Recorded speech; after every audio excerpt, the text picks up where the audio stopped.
High, কেমন আছো তোমরা? দেখো, আজকে চলে এসেছি ডিমের ডেভিল নিয়ে। বানানো কিন্তু তোমাদের দেখাবো না।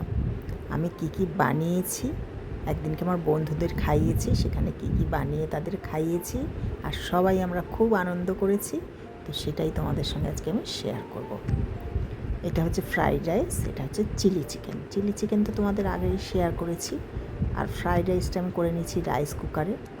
সবজিটা একটু ভেজে নিয়েছি, বিনস, গাজর, পেঁয়াজ, এটা আগে। আর রাইস কুকারের মধ্যে রাইসটা অয়েল দিয়ে করে নিয়েছি, করে সবজিটা পরে মিশিয়ে দিয়েছি। আর এটা ডিমের টেবিলটা আমি ফার্স্ট টাইমই করেছি সেদিনকে। সবাই বললো খেতে নাকি দারুণ হয়েছে। আমারও মনে হচ্ছে খুবই ভালো হয়েছে খেতে। ভাবছে তো দু জায়গায় কেন, ওই বাটির যেটা আছে সেটা হচ্ছে ঝাল ছাড়া। আমার কর্তামশাইটি ঝাল খান না, ওই জন্য তার জন্য একটু ঝাল ছাড়া বানিয়ে রেখেছি। আর আমাদের সবারটা ঝাল দিয়ে বানিয়েছি, লঙ্কা দিয়ে। আর চিলি চিকেনটাও এই যে বানিয়ে আমরা সেদিনকে সবাই একসাথে খেয়েছি। সবাই খুব এনজয় করেছি। তোমাদের সঙ্গে আরেকদিন ডিমের টেবিলটা আমি শেয়ার করে দেব।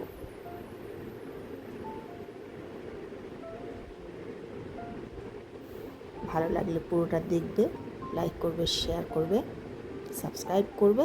আজকের মতো টাটা। দেখো, সবাই মিলে দারুণ এনজয় করে আমরা সেদিন দিনটা কাটিয়েছি। আজকের মতো টাটা। সবাই ভালো থাকবে, স্কিপ না করে পুরোটা দেখবে।